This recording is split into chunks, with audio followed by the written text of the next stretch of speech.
wa syarrul umuri muhdatsatuha wa kullu muhdatsatin bid'ah wa kullu bid'atin dalalah wa kullu dalalatin finnar. Ma'asyiral muslimin, ma'asyiral muslimat, al-hadirin wal hadirat wal musyahidin wal musyahidat. Bapak dan ibu-ibu, saudara-saudara dan saudari kaum muslimin dan muslimat yang saya muliakan, yang saya hormati, yang saya cintai. Alhamdulillah, kita senantiasa bersyukur kepadanya atas segala limpahan rahmat, nikmat dan karunia-Nya. Pada petang hari Selasa ini kita kembali diizinkan untuk berkumpul di sini. Tidak lain dan tidak bukan kecuali untuk mendekatkan diri kepada Allah Subhanahu wa taala melalui majlis az-zikir, majlis talabil ilm. Mudah-mudahan apa yang kita inginkan Allah kabulkan, dan semua kesalahan kita Allah ampuni dan maafkan. Salawat dan salam kepada baginda Nabi alaihi salatu wassalam, kepada para ahlul bait, para sahabat, para tabi'in, serta siapapun yang setia mengikuti sampai hari kiamat.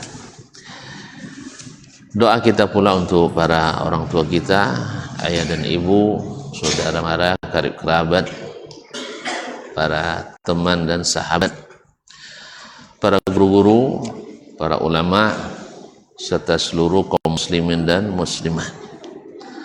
Semoga yang sudah mendahului kita Allah terima amal ibadahnya, Allah ampuni segala dosa dan kesalahannya, dan dilimpahkan rahmat kepadanya, ditempatkan di tempat yang terindah di sisinya. Amin ya rabbal alamin. Khususnya Imam Asy-Syafi'i rahimahullah dan Imam Ibnu Abi Hatim Ar-Razi yang pada kesempatan ini kita sama-sama belajar kepadanya. Dan yang masih hidup mudah-mudahan Allah berikan taufik, hidayah, Allah bimbing sampai husnul khatimah. Yang sehat Allah pelihara kesehatannya, dan yang sakit segera Allah sembuhkan hendaknya. Amin ya rabbal alamin. Bapak dan ibu, saudara-saudari yang dirahmati Allah, melanjutkan tentang adabus Syafi'i wa manaqibuh, bab ma dzukira min ma'rifati Syafi'i al-lughati wa ma fassara bihi aw ma fassara min gharibi al-kalam wal hadis. Tentang pengetahuan Asy-Syafi'i terhadap bahasa Arab, dan bagaimana pula beliau menafsirkan kalimat-kalimat yang gharib, yang langka digunakan dalam bahasa Arab yang terdapat dalam Al-Quran dan hadis. Dia bahasa Arab, cuman sudah jarang dipakai di pasaran, atau sudah jarang dipakai oleh orang secara umum, dan dia bahasa yang fasih. Maka Imam Asy-Syafi'i rahimahullah di situ kelihatan beliau memiliki kelebihan, khususnya lughatu Huzail, lughat bahasa yang dipakai oleh kabilah besar yaitu Huzail. Ma'asyiral kiram dirahmati Allah. Kemudian Syekh Rawi kitab ini dari Ibnu Habati melanjutkan, akhbarana Abul Hasan, telah menceritakan kepada kami Abul Hasan Ali bin Abdul Aziz ibn Mardak An-Nisaburi, qala akhbarana Abu Muhammad, telah menceritakan kepada kami Abu Muhammad yaitu Abdurrahman ibn Abi Hatim Ar-Razi. Abdurrahman ibn Abi Hatim Ar-Razi itu Abdurrahman bin Muhammad ibn Idris ibn Munzir Al-Hanzali, dikenal dengan Ibnu Abi Hatim Ar-Razi. Qala, dia berkata, akhbarani Muhammad ibn Abdullah ibn al-Hakam, telah menceritakan kepada kami Muhammad bin Abdullah ibnu Abdul Hakam, dikenal dengan Ibnu Abdul Hakam, salah seorang fuqaha Mesir dan merupakan sahabat Imam Asy-Syafi'i rahimahullah ta'ala. Qira'atan, yaitu dibacakan kepadanya. Artinya Muhammad ibnu Abdullah ibnu Abdul Hakam dibacakan kepadanya hadis ini atau kisah ini. Qala, dia berkata, amba'ana Asy-Syafi'i, telah mengabarkan kepada kami Asy-Syafi'i, yaitu imam kita Muhammad ibn Idris ibn al-Abbas. Jadi mirip namanya dengan ayah Ibnu Abi Hatim tadi ya, Muhammad bin Idris ibn al-Munzir. Kalau Imam Asy-Syafi'i Muhammad ibn Idris ibn al-Abbas. Asy-Syafi'i rahmatullahi alal jami'. Qala haddatsana Ismail ibn Abdullah ibn Abdul Hakam. Ismail ibn Abdullah ibn Abdullah ibn Qustantin, masyhur dengan Ibnu Qustantin, macam Konstantinopel ya, Konstantinia, Konstantin, yakni qari'a Makkah, salah seorang qari, ahli baca Quran dengan qiraat di Makkah, dikenal dengan qari'u Makkah Ibnu Qustantin, guru Imam Asy-Syafi'i rahimahullah. Beliau kana thiqatan dhabitan, thiqah dan dhabit, artinya hafalannya mutqin.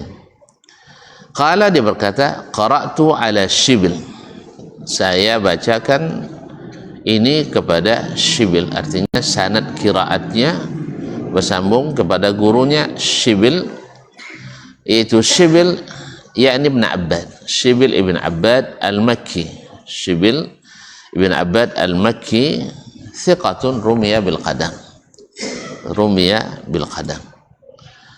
Wa akhbara Shiblun, dan Shibil mengabarkan annahu qara'a ala Abdullah ibn Katsir, bahwa dia membacakan atau belajar qiraat yang membacakan kepada, maksudnya membaca Al-Quran, membaca qiraat kepada Abdullah ibn Katsir. Abdullah ibn Katsir salah satu daripada muqri ahli qiraat yang 7, karena ada al-qiraatus sab'ah, qiraat yang 7, salah satunya qiraat Ibnu Katsir, qiraat Ibnu Katsir, dan ini adalah Abdullah ibn Katsir al-Makki.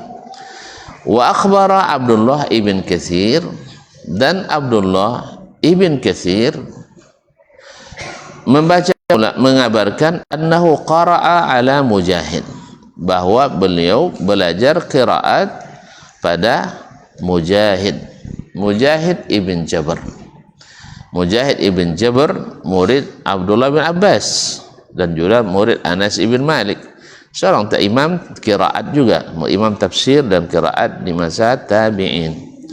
Mujahid, asal disebut Mujahid, maka yang dimaksud ini ya, di kalangan tabi'in, wa bihi qala Mujahid wa fassara Mujahid wa bihi afta Mujahid wa ra'a Mujahid, maksudnya adalah Mujahid ibn Jabr. Mujahid ibn Jabr yang dikenal dengan murid Abdullah ibn Abbas. Wa akhbara Mujahid, Mujahid pun memberitahukan annahu qara'a ala Ibn Abbas, dia pun belajar qiraatnya kepada Ibnu Abbas. Ibnu Abbas yang tanya lagi ya, adalah turjumanul Quran, habrul ummah, ulama besarnya umat ini, dan juga ahli tafsir Al-Quran, berkat doa Nabi untuknya dan kesungguhannya. Jadi setelah dapat doa Nabi, bertambah-tambah kesungguhannya. Ketika dia siapkan, ketika dia bermalam di rumah Nabi, di rumah bibinya Maimunah bintul Haris Al-Hilaliyah, karena amaknya Abdullah bin Abbas ini Safiyah bintul Haris, adik-adik kandung sama Maimunah bintul Haris Al-Hilaliyah. Jadi malam duma ete, malam rumah eteknya yang notabene adalah Ummul Mukminin, istri baginda Rasulullah sallallahu alaihi wasallam. Nah, dia belajar banyak di situ. Ketika malam hari Nabi bangun dan buang hajat di dalam toiletnya, dan sebelum Nabi keluar, Abdullah bin Abbas tanpa disuruh, padahal masih anak kecil. Ini anak-anak yang memang cerdas tanpa disuruh. Kalau awak lah menangi lah kena suruh ya. Apalagi jago malam macam itu. Jago malam sebelum subuh. Artinya di sepertiga malam terakhir Nabi nak solat tahajud. Lalu dia siapkan air wuduk Nabi SAW di luar WC tadi. Nabi lalu bertanya, "Man wada'a hadha?" Siapa yang meletak air ini di sini? Dia bilang, "Saya ya Rasulullah." Subhanallah, Nabi kan suka mengapresiasi sahabat. Ya, kalau kita dengan Nabi yang paling kita harap pitinya atau doanya? Serius. Kalau bisa kok dua ya, piti je doa. Nah, ya, nah, jadi yang paling diharap oleh sahabat dan Nabi adalah doanya. Kalau sudah Nabi mendoakan, insya Allah tafsirul Quran.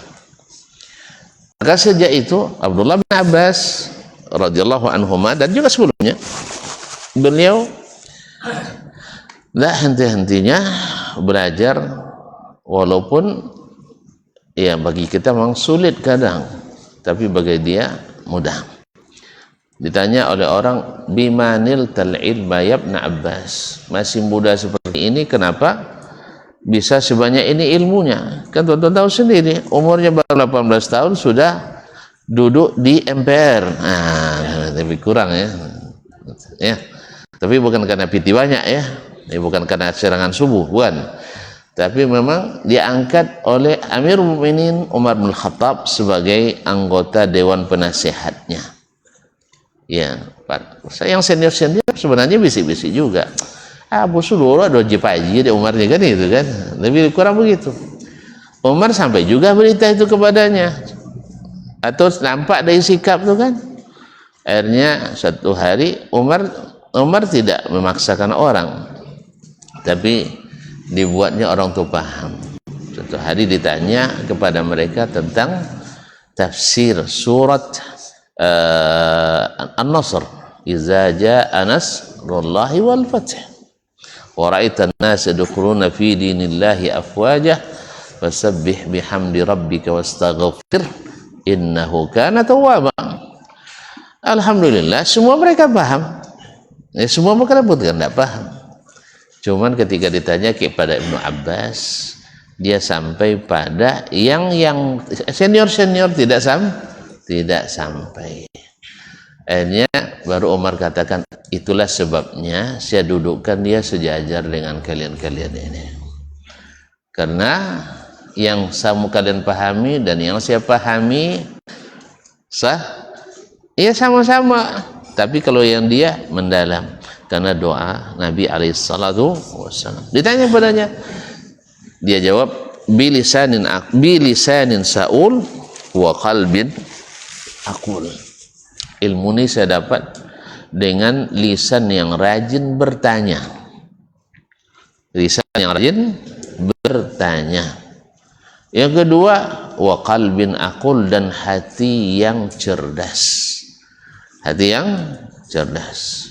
Jadi keduanya bertemu, rajin bertanya dan hati cerdas. Akhirnya akalnya cerdas. Plus doa Nabi alaihissalatu wassalam. Ada qira'a Ibnu Abbas, dia belajar qiraat pada Ibnu Abbas radhiyallahu taala anhuma. Wa akhbar Ibnu Abbas, dan Abdullah bin Abbas memberitahukan pula kepada Mujahid annahu qara'a ala Ubay bin Ka'ab, bahwa dia belajar qiraat ini pula pada Ubay bin Ka'ab. Ubay bin Ka'ab adalah qari'u as-sahabat di zaman Nabi alaihi salatu wassalam. Sampai-sampai Allah pun menyuruh Nabi mendengarkan bacaan Ubay bin Ka'ab. Dan beliau adalah imam, salah satu dari imam tarawih sejak zaman Nabi alaihi salatu wassalam. Contoh kan tahu di zaman Nabi mereka sholat berkelompok-kelompok dalam masjid itu dengan imam yang berbeda-beda. Nah, ketika beberapa kali Nabi SAW keluar dan beliau jadi imam, bersatu mereka semuanya. Ya, kalau satu dengan satu imam.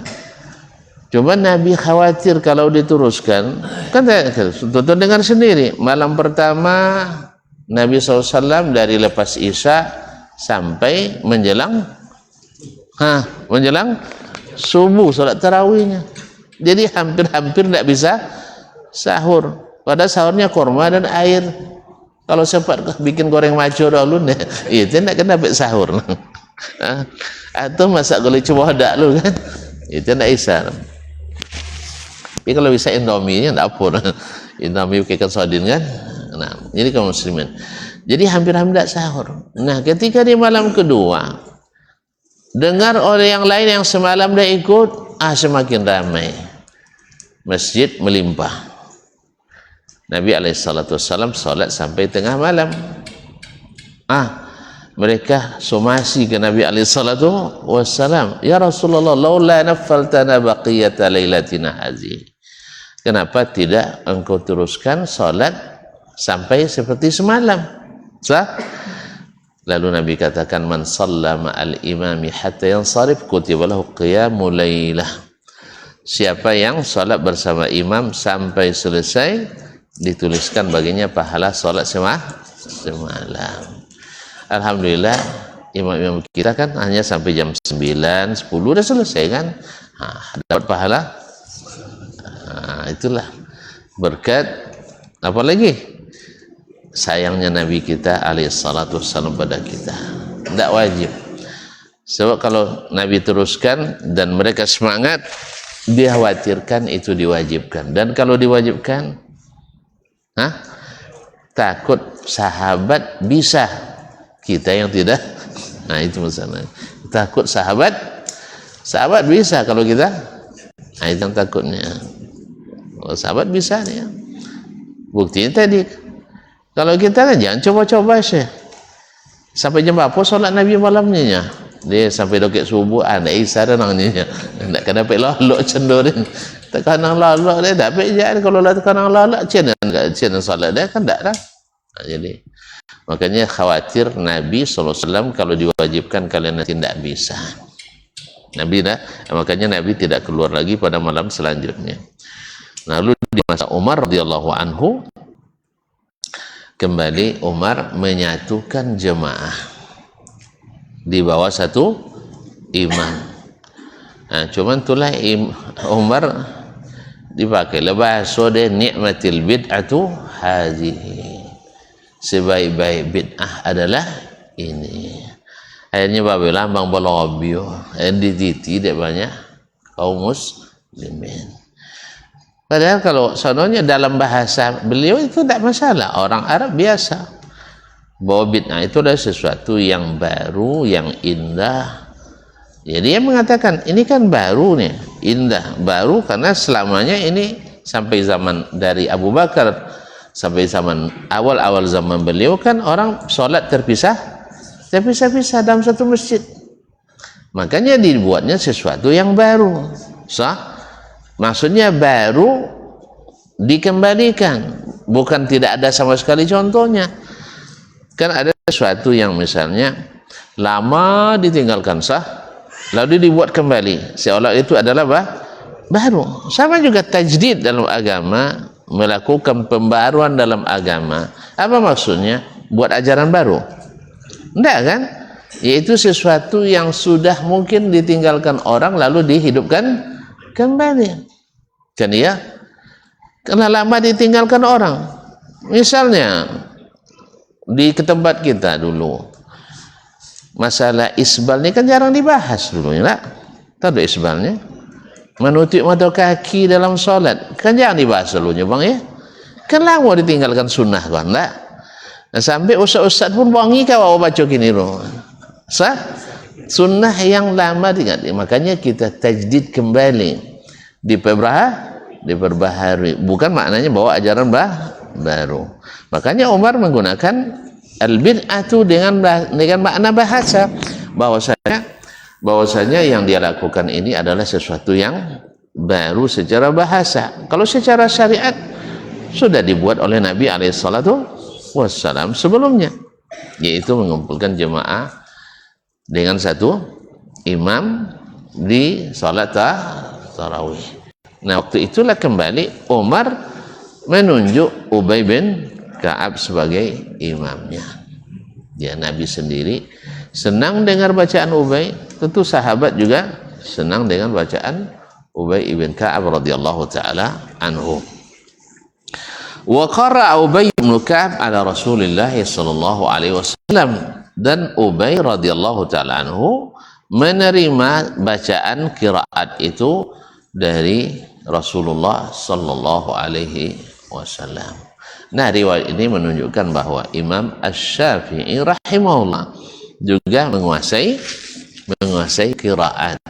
Karena qiraat itu tidak jarang dasarnya adalah lughat, yaitu bahasa-bahasa. Misalnya dalam bahasa bahasa qiraat yang lain ada imalah seperti wadduhi walaili idza saja, katanya. Kalau anak pernah baca kok lain imam ni kan, lain imam kan. Ya. Makanya Imam Malik rahimahullah beritahu ke Imam Masjid Nabawi waktu itu. Siapa yang Masjid Nabawi waktu itu? Ahli qiraat Asim bin Abi Najud. Dia tertahukan, ya Asim, kalau apa ya, kalau jadi imam tolong dia baca dengan qiraat. Beko aji salah kami kasan ko qiraat je. Kena ya. Ini imam salah baca. Tapi dia awak tentunya imam qiraat, qiraat lain enggak hanya kan ya. Termasuk macam itu nyawa nak faham dah. Maka Imam Malik bilang, tolong ji qiraat yang masyhur je lah, Hafs an yang biasa-biasa seperti awak baca gini kan, Hafs an Asim tadi. Jadi Hafs itu murid daripada Asim. Jadi qiraat yang dikenali aja lah. Dia tahunya qiraat dosodo. Paham dia seluruh qiraat, tapi yang dia geluti adalah satu qiraat yang masyhur yang sampai kepada kita melalui jalan Hafs an Asim. Jadi dia dibaca dengan qiraat. Sebab nanti salah kami ndak tentu. Ya, Imam Malik kan sebenarnya sudah hafiz Quran sejak umur 10 tahun kan. Cuman kalau masalah qiraat kan tentu bukan bidang beliau pula, diakuinya pula. Sama Imam Syafi'i rahimahullah, bukan tak ngerti hadis, tapi dia tahu pula bahwa takhassus hadis itu miliknya Ahmad bin Hanbal. Maka dia bilang, kalian lebih paham hadis dari saya, kalian lebih mengetahui hadis daripada saya. Oleh sebab itu kalau ada hadis sahih sampaikan kepada saya. Baiklah kaum muslimin. Jadi hadis ini atau cerita atau kisah ini menunjukkan bahwa Imam Asy-Syafi'i termasuk yang menguasai juga qiraat yang kembali juga kepada lughat. Nah, misalnya aula mastumun nisa seperti kemarin kan, disebutkan qiraat aula mastumun nisa.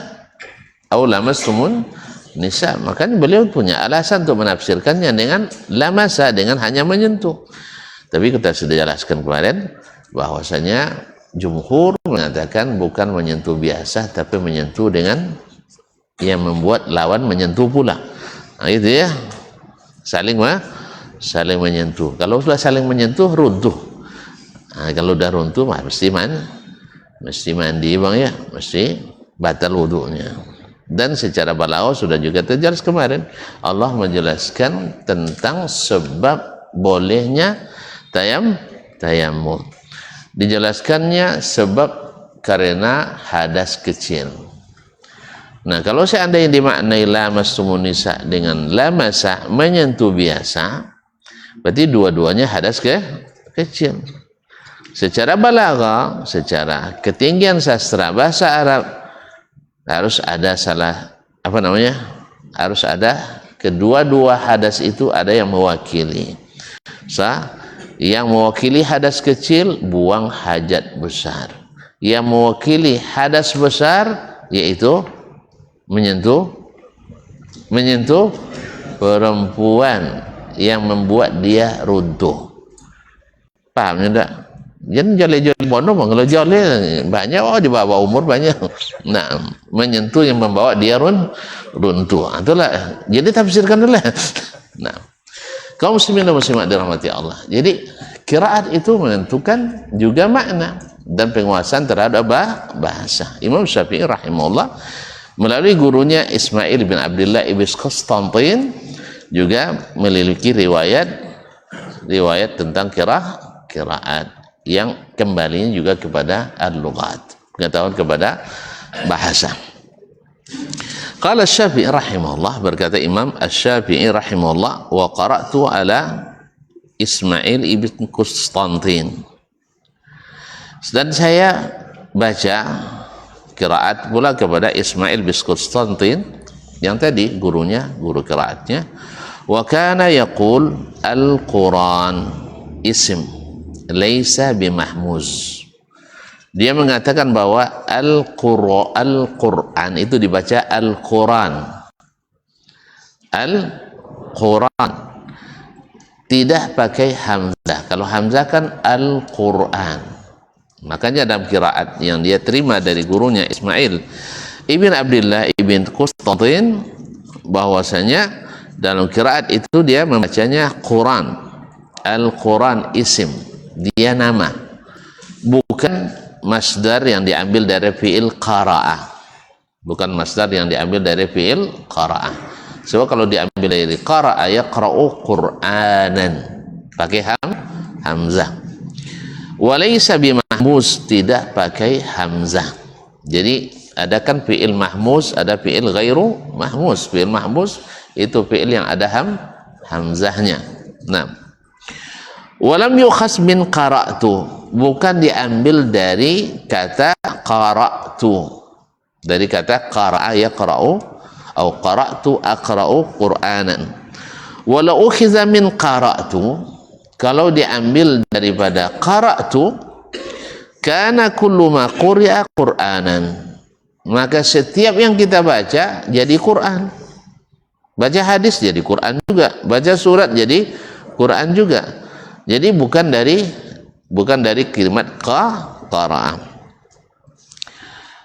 Nah, walakinnahu ismul Quran, tapi ada isim nama Al-Quran, bukan diambil dari qara'a. Wa kana yahmizu qara'tu.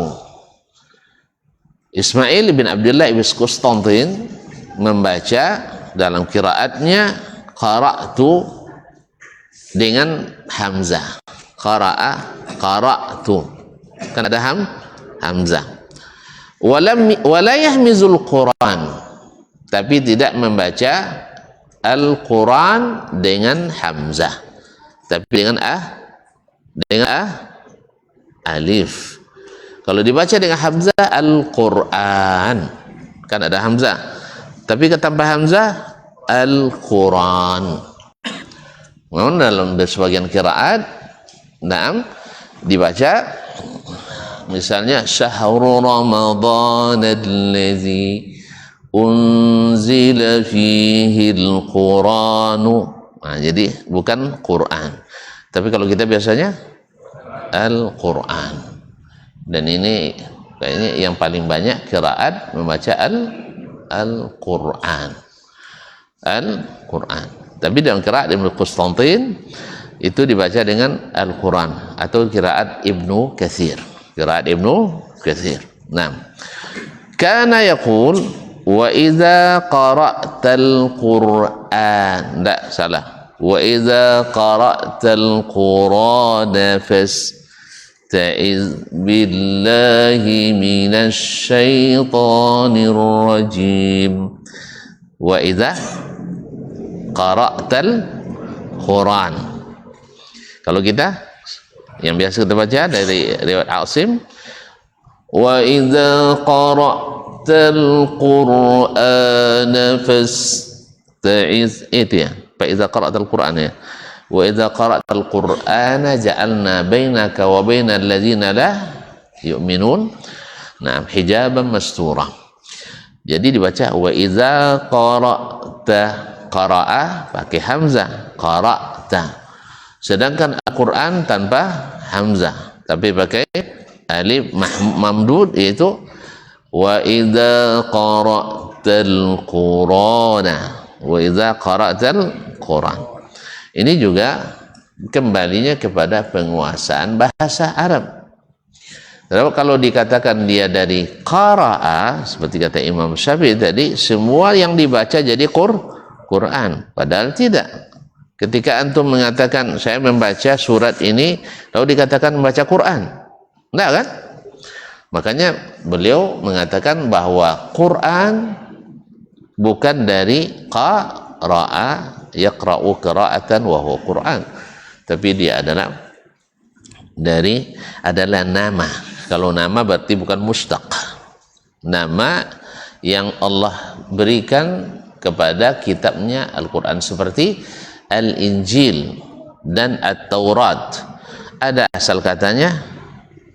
Enggak, bukan berasal dari kata kerja, bukan berasal dari kata kerja. Al-Injil nama, At-Taurat nama.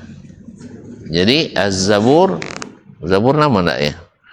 Zabur itu bisa diartikan dengan sahifah juga, zuburan. Nah, tapi kalau yang Taurat wal Injil itu nama, bukan diambil dari fi'il. Maka dia kata Imam Syafi'i isim. Jadi memang khilaf di antara para ulama ulumul Quran, apakah dibaca kesebut kan dibaca dengan Al-Quran, dibaca dengan Al-Quran. Dibaca dengan Al-Quran, dibaca dengan Al-Quran.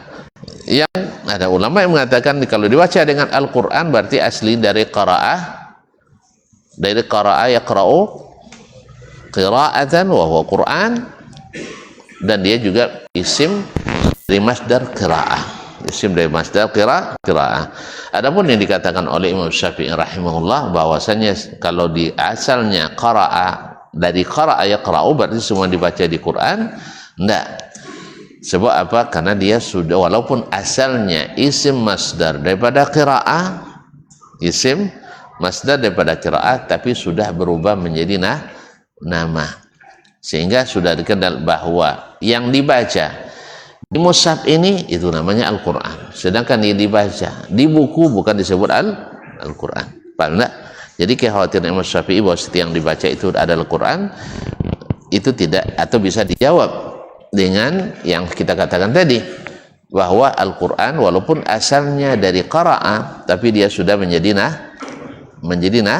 nama yang istimewa, sehingga tidak akan lagi dibayangkan orang kalau setiap yang dibaca itu adalah Al-Quran. Wallahu a'lam. Kaum muslimin dan muslimat dirahmati Allah Subhanahu wa taala. Kemudian rawi meriwayatkan lagi, akhbarana Abul Hasan, telah menceritakan kepada kami Abul Hasan Ali ibn Abdul Aziz ibn Mardak An-Nisaburi. Qala akhbarana Abu Muhammad Abdurrahman, telah menceritakan kepada kami Abu Muhammad Abdurrahman ibn Muhammad ibn Idris ibn Munzir Al-Hanzali, yaitu penulis kitab ini Ibnu Abi Hatim Ar-Razi. Qala hadatsana Ar-Rabi' ibn Sulaiman, telah menceritakan kepada kami Ar-Rabi' ibn Sulaiman, yakni Al-Muradi Al-Muazzin Al-Misri, yaitu murid Imam Asy-Syafi'i yang paling banyak berkhidmat kepadanya di Mesir. Ya, jadi beliau itu dengan Imam Asy-Syafi'i ya seperti saudara kandung itu, seperti saudara kandung. Jadi sangat banyak memberi khidmat kepada Imam Asy-Syafi'i rahimahullah, sampai belanja umah pun ini yang pemboli gitu. Nah, hajat-hajat Imam Asy-Syafi'i beliau yang menyiapkan, mencarikan air, mencarikan bahan makanan. Berarti lah contoh soba kan. Nah, itulah Rabi' bin Sulaiman. Sehingga kalau disebut Rabi' bin Sulaiman pasti Asy-Syafi'i tersebut. Nah, qala, dia berkata, qala Asy-Syafi'i, berkata Asy-Syafi'i rahimahullah. Kau cabut nama gurunya Lah mati guru. Nah, jadi kalau orang kita sebut nama agak lain ya, tapi kalau orang Arab biasa, sah. Orang Arab itu tidak masalah. Kalau Syafi'i berkata, Asy-Syafi'i, lagi pun Syafi'i tidak namanya. Syafi'i bukan namanya, dia ada nasabnya kepada datunya Syafi'i, dan dia namanya Muhammad bin Idris Ibnu Abbas, bin Idris Ibnu Abbas Ibn Syafi'. Nah, berkata Asy-Syafi'i rahimahullah, hadatsana Sufyan ibn Uyainah, telah menceritakan kepada kami Sufyan bin Uyainah. Sufyan bin Uyainah adalah faqihul Hijaz, faqihu al-Hijaz wa muhaddithuha, dan ahli hadisnya, ahli hadis dan ahli fikih di Hijaz. Ya kalau tengok murid-muridnya tahulah kita ya bang ya. Di antara muridnya adalah Imam Asy-Syafi'i. Di antara muridnya adalah Ahmad bin Hanbal. Di antara muridnya adalah Yahya ibn Ma'in. Di antara muridnya adalah Al-Humaidi. Nah, orang-orang besar semua bang. Maka Sufyan bin Uyainah adalah seorang yang dicari oleh para penuntut ilmu di masanya. Oleh sebab itu jadi magnet yang menarik para penuntut ilmu ke Mekah, atau menjadi madu atau gula yang menyebabkan semut pada berkumpul di Mekah untuk mendapatkan ilmunya. Sufyan bin Uyainah an Amri ibn Dinar, an Amr bin Dinar. Amr bin Dinar tuh masih ingat tuh ya, Al-Makki, salah satu dari 6 tabi'in yang menjadi poros perpustakaan sanad-sanad hadis, yaitu Amr ibn Dinar di Makkah, Az-Zuhri di Madinah, Yahya ibn Abi Katsir dan Qatadah ibn Damas Sedusi di Basrah, dan Abu Ishaq As-Sabi'i bersama Sulaiman Al-A'mash di Kufah. Masih lupa aja bang? Kok ada pulang? Alhamdulillah. Salah satunya Amr ibn Dinar. Mas waktunya ya, kita azan dulu ya, nanti kita sempurnakan lepas azan insyaallah.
حي على الصلاة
asyhadu an la ilaha Allahumma rabbana wassalatu wassalamu.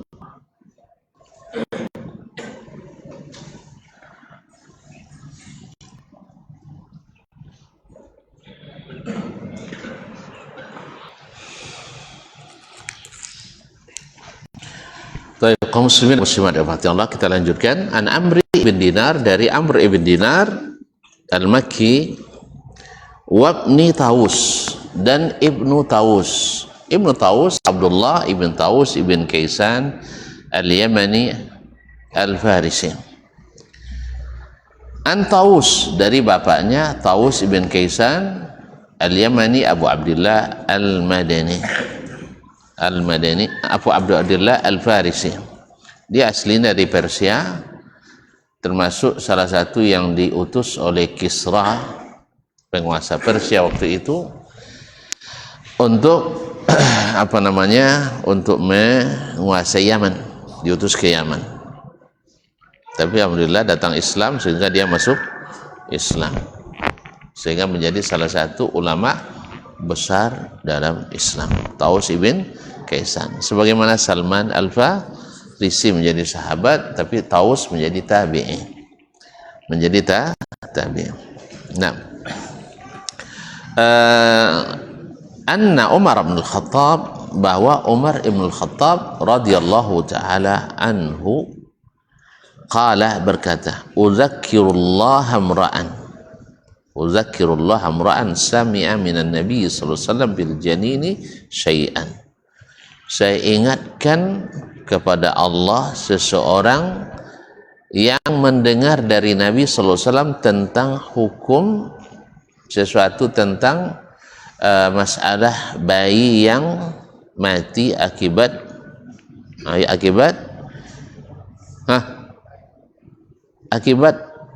pengkhianatan orang, akibat janin yang ada dalam kandungan lalu keguguran akibat ada orang yang memukulnya atau ada orang yang menzaliminya. Pailonya buat bahasa ya, fil janin, yaitu tentang hukum. Siapa yang tahu hukum itu dari Rasulullah sallallahu alaihi wasallam. Jadi menggunakan kalimat uzakkirullah, ini artinya masalah serius. Uzakkirullah, orang Arab mengatakan uzakkirullah, aku ingatkan pada Allah, artinya jangan sampai menyembunyikan ilmu ini.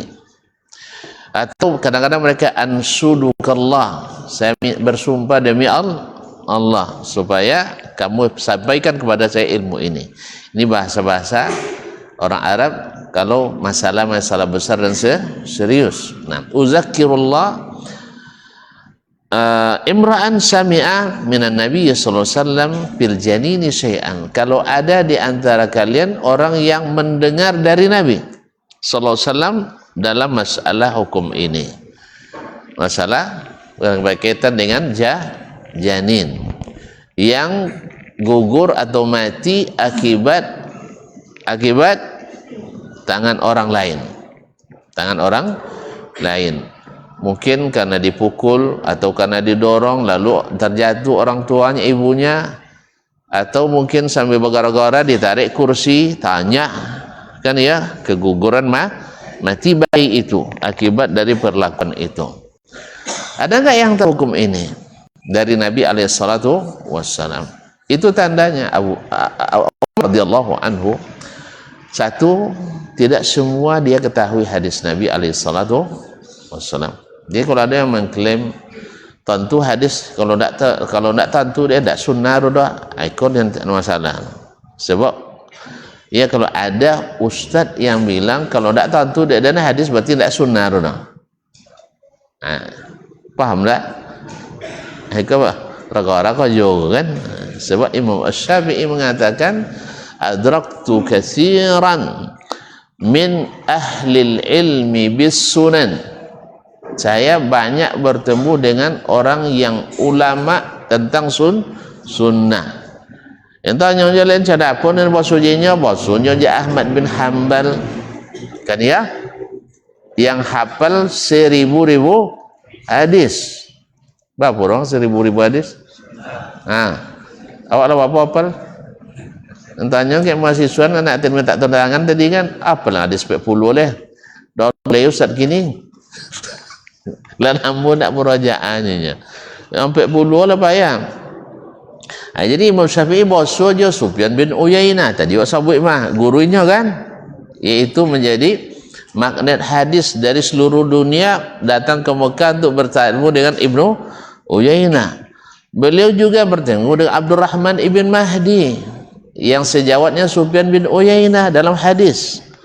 Ya, lahir di tahun yang sama, wafat di tahun yang sama, dan punya peringkat hadis dan fikih yang sama. Yang punya jasa ditulisnya kitab Ar-Risalah oleh Imam Asy-Syafi'i berkat pertanyaan Abdurrahman ibn Mahdi tadi. Bertemu dengan Waqi' Ibnul Jarrah Ar-Ru'asi, dan masih banyak.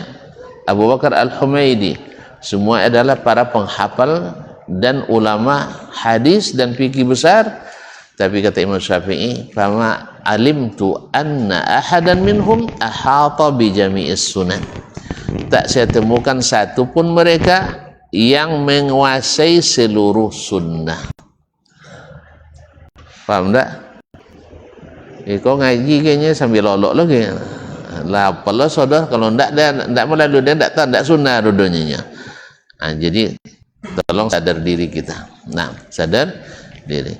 Jadi kaum muslimin dan muslimat dirahmati Allah, Umar bin Khattab sendiri mengatakan siapa yang tahu masalah ini dari Nabi SAW, berarti beliau tidak tahu. Jatuh martabat Umar dah. Jatuh martabat dah. Kecualinya tidak tentu contoh-contoh tuan. Tangange itu jatuh dah. Tapi kalau ngaku tidak tahu, itu menambah tinggi martabat Umar radhiyallahu taala anhu. Nah, jadi yang kedua, beliau tidak mau memutuskan hukum kecuali dengan pendapat atau ijtihad, kecuali sudah tidak ada dalil. Ini pelajaran juga. Jangan berbuat memutuskan hukum dulu hanya karena perasaan, karena pemikiran, karena pandangan. Ini kan banyak orang membuat hukum-hukum baru yang penting asal ada tajdid, pembaruan, kemajuan, lalu dibuat hukum yang menentang Al-Quran dan Sunnah Nabi SAW. Ini juga tidak ada pada generasi-generasi terdahulu. Tapi di generasi belakangan deh sakit polo deh. Semua-semua lah dulu hal-hal nyelainnya suci. Kalau selesai yang satu nanti boleh hal menyelainnya yang lain. Yang dasarnya adalah pandangan, pemikiran, perasaan, dan perkiraan. Padahal hadis-hadis Al-Quran jelas-jelas. Tapi itu dianggap sebagai maslahat masa lalu. Sekarang maslahat masa sekarang adalah yang menurut pikiran kita. Umar tidak melakukan itu kecuali memang tidak ada dalil. Maka dia tanya, Uzakkirullah ahadan abra'an sami'a minan Nabi sallallahu alaihi wasallam fil janini syai'an. Tolong sampaikan. Faqama Hamal ibn Malik ibn Nabighah. Faqala Hamal ibn Malik ibn Nabighah al-Huzali. Faqala, dia berkata, dia jadi saksi. Kalau Umar kan sering menerima masukan hadis dari sahabat yang lain. Kan sering terjadi kan? Kisah seseorang gedor pintunya 3 kali, assalamualaikum, tidak dibuka, lalu pergi. Masih ingat kan? Atau ketika terjadi taun di Amwas di Suriah, di Syam waktu itu, Umar dengan rombongan dari Madinah dah hampir sampai ke Suriah. Jauh ke Suriah loh, jauh ke Syam loh. Jauh kan? Akhirnya diberitahukan kepadanya terjadi taun di sana. Taun apa bahasa kita tuh? Ya penyakit. Hah? Lepra ya? Apa? Apa namanya? Lepra ya? Ya. Semoga Allah jauhkan kita. Terjadi penyakit di sana. Lalu ada yang bilang, ya Umar, ya Amirul Mukminin, bahaya kita masuk. Bahaya kita masuk.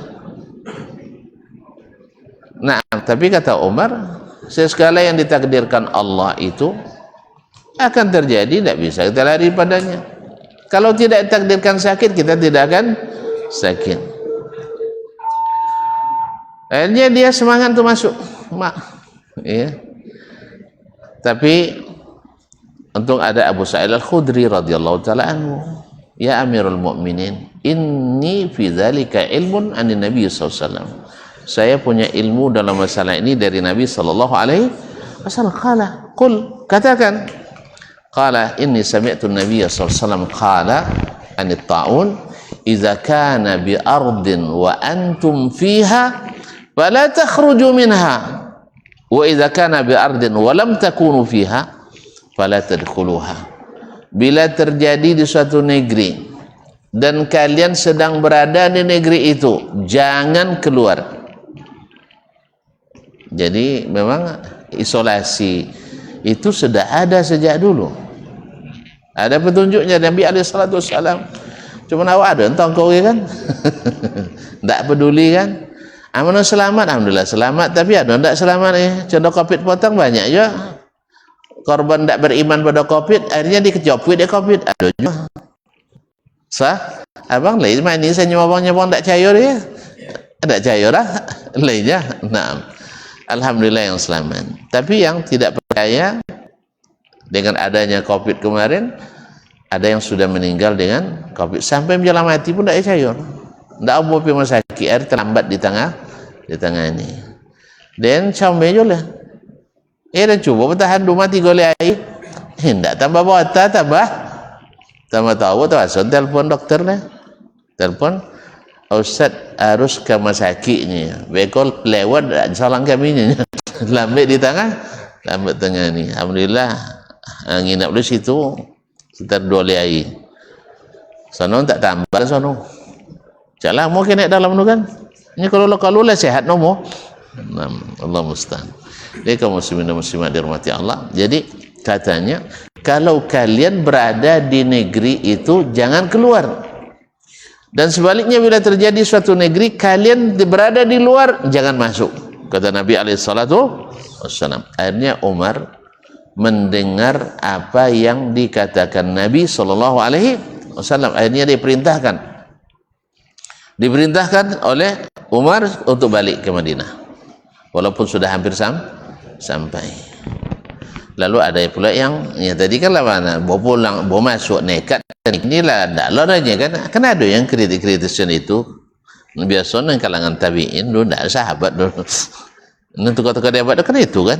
Nah, atafirru min qadarillah ya Amirul Mukminin. Engkau ingin lari dari takdir Allah ya Amirul Mukminin. Kan dia buat tadi Umarnya buat takdir tadi kan. Aku lah takdir contoh hanya kan ya. Kata Umar, kalau untuk menjawab itu sanang deh nyoranya pandai jawabnya. Sah? Ini Umar bukan orang biasa.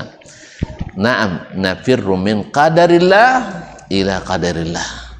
Kita lari dari takdir Allah yang membuat kita sakit atau mati kepada takdir Allah yang membuat kita sehat dan selamat.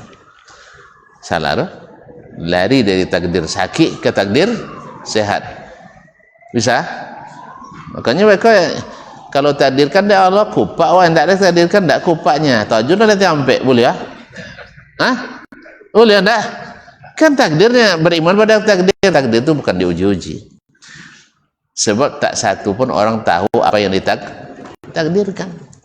Itu makanya jadi uji-uji. Kalau bahaya contoh jadi buat. Sah? Kalau selamat contoh tauin. Jangan ketakutan dengan takdir kan? Nah. Tapi juga tidak boleh terlalu percaya diri karena takdir. Maka lari dari satu takdir ke takdir yang lain. Baik, mohon maaf. Kemudian faqala Hamal ibn Malik bin Nabighah Al-Huzali tadi berkata, kuntu baina jarataini li, yakni darrataini. Saya pernah berada di antara 2 orang tetangga perempuan saya. 2 tetangga perempuan. Yaitu 2 orang madu. Tahu 2 madu? Madu pahit. Madu yang membuat uang berpantai. Dia hasil doa tangan. Nah. Jadi antara 2 orang madu. Fadarabat ihdahumal ukhra. salah satu dari madu tadi memukul yang lainnya bimistah dengan tiang kemah tentu khaymah, tiang tenda. Dia ambil tiang tenda dia ban ke bini nusang dulu. Kalau tiang tenda apa ban cedak apa gas pacacan. Aki pacacan dongan. Fa'alqat janinan mayyitan, sampai akhirnya kegugurannya. Lalu Nabi SAW menghukum wanita yang melakukan itu dengan memerdekakan seorang hamba. Apa dengan menyerahkan seorang hamba kepada yang yang korban tadi. Jadi tidak berlaku kisas, kan hukum asalnya adalah kisas karena nyawa dibayar dengan nyawa. Cuman karena masih janin maka belum lahir, ternyata hukum yang sudah lahir dengan yang belum lahir beda dalam bab ini. Tapi kalau sempat dicekiknya bayi yang sudah lahir, hukumnya apa? Kisas, kecuali dimaafkan. Jelas?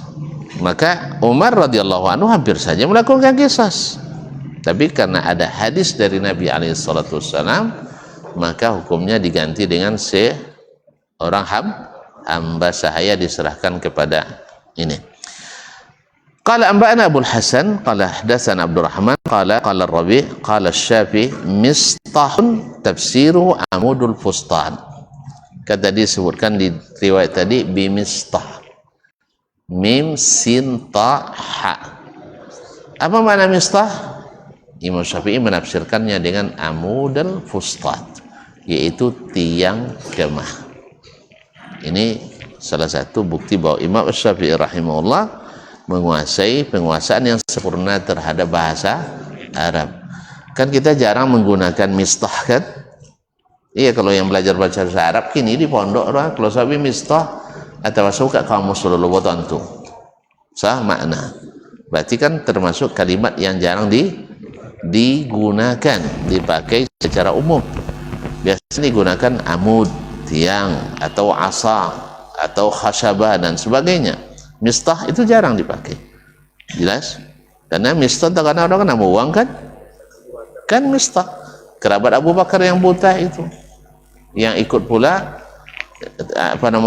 terfitnah oleh fitnah orang munafiqin, sampai Abu Bakar bersumpah, demi Allah saya tidak akan batulia lagi dengan ibunya, dengan keluarganya. Lalu Allah tegur Abu Bakar dalam ayat, sehingga saat itu juga Abu Bakar bertobat. Masya Allah. Padahal dia bukan bikin dosa, tapi meninggalkan kebaikan karena orang memfitnahnya. Wajar aja. Awak ambil makannya saya bang. Sudah itu dipitnah nak awak dah. Tu asal tu. Ini fitnah nak awak dah. Taklah sekian nak fitnah tu. Tentu nak tentu wangi Abu Bakar, wajarnya wangi. Bukannya menganiaya orang, tidak. Mencabut bantuan berdosa. Contoh bantuan demo Pak Presiden. Mencabut bantuan berdosa kan tak? Maksudnya bantuan sunat. Kalau bantuan wajib, kalau bantuan wajib dicabut, bang, bantuan wajib dicabut, berdosa lah. Apa payah mencabut? Kalau tak bayar zakat dosa tak? Dosa. Kalau tak bayar nafkah dosa tak? Dosa. Tapi kalau tak bayar bantuan sunat, membantu keluarga, wajib atau sunat? Alhamdulillah. Sunat, alhamdulillah. Kecuali yang wajib bagi kita nafkahnya. Nah, dia tidak melakukan dosa, tapi meninggalkan kebaikan. Allah tak suka yang seperti itu. Orang-orang yang hebat-hebat itu harus lebih dari yang lain. Maka Abu Bakar kembali mencabut pernyataannya karena dia ingin ampunan Allah Subhanahu wa taala. Baik, terima kasih dan mohon maaf. kita sambung di lain saat insyaallah ta'ala. Dan dengan riwayat ini semakin yakin kita bahwa Imam Asy-Syafi'i adalah salah satu dari ulama al-lughah al-arabiyyah. Wabillahi taufiq wal hidayah, wallahu ta'ala alam, wa sallallahu ala nabiyyina Muhammad wa sallam. Wassalamualaikum warahmatullahi wabarakatuh.